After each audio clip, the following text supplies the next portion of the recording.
Peak pocketing કરતી ટોળકીએ તેના જ એક સાગરીતને 2 દિવસ પહેલા મોતને ઘાટ ઉતારી દીધો હતો, જેમાં સલાબતપુરા પોલીસે 2 હત્યારાઓને ઝડપી પાડ્યા હતા, જ્યારે ક્રાઇમ બ્રાન્ચ પોલીસે પણ 2 હત્યારાઓને શોધી કાઢ્યા છે. રિંગ રોડ કિન્નરી સિનેમા પાસેથી એક અજાણ્યાની રાત્રિના સમયે હત્યા કરાયેલી લાશ મળી આવી હતી. હત્યા કરાયેલી લાશ હરિઓમ ઉર્ફે ગાંડાની હોવાનું બહાર આવતા પોલીસે તપાસ કરતા તે પીક પોકેટિંગમાં પકડાયો હતો અને પોલીસે ઊંડાણપૂર્વક તપાસ કરતા સલાબતપુરા પોલીસે તેના 2 સાગરીતોને પકડી પાડ્યા હતા અને કેસ ઉકેલાઈ ગયો હતો. જોકે 2 ઇસમો રિક્ષામાં ભાગી છૂટ્યા હતા, જેઓને ક્રાઇમ બ્રાન્ચ પોલીસે બાતમીના આધારે અમરોલી પાસેથી ઝડપી પાડ્યા હતા. ત્યારે હાલ તો પોલીસે જણાવ્યું હતું કે રણજીત ઉર્ફે મુખલાલ યાદવ અને યાસીન ઉર્ફે બાદલ શેખ તેઓના અન્ય 2 સાગરીતો હસમુખ પંજાબી અને દીપક તિજોરી સાથે મળી હરિઓમ ઉર્ફે ગાંડાની રિક્ષામાં બેસાડી દારૂ પીવડાવી મારી મોતને ઘાટ ઉતાર્યો હતો અને હસમુખનું પર્સ મારનાર હરિઓમ ટફડાવી ગયો હોય, જેના કારણે આવેશમાં વિચારે તેની હત્યા કરી હોવાનું જણાવ્યું હતું.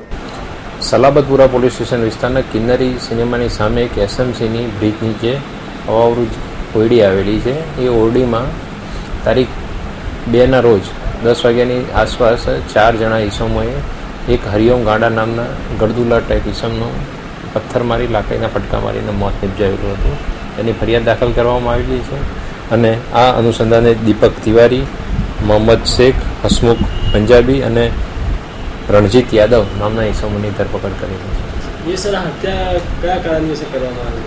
હત્યાનું કારણ શું છે કે હસમુખ પંજાબીના ખિસ્સામાંથી કંઈક પૈસા અને કાઢી દીધા છે મરણ જનારે, એની અદાવત રાખીને મોત નિપજાવેલી.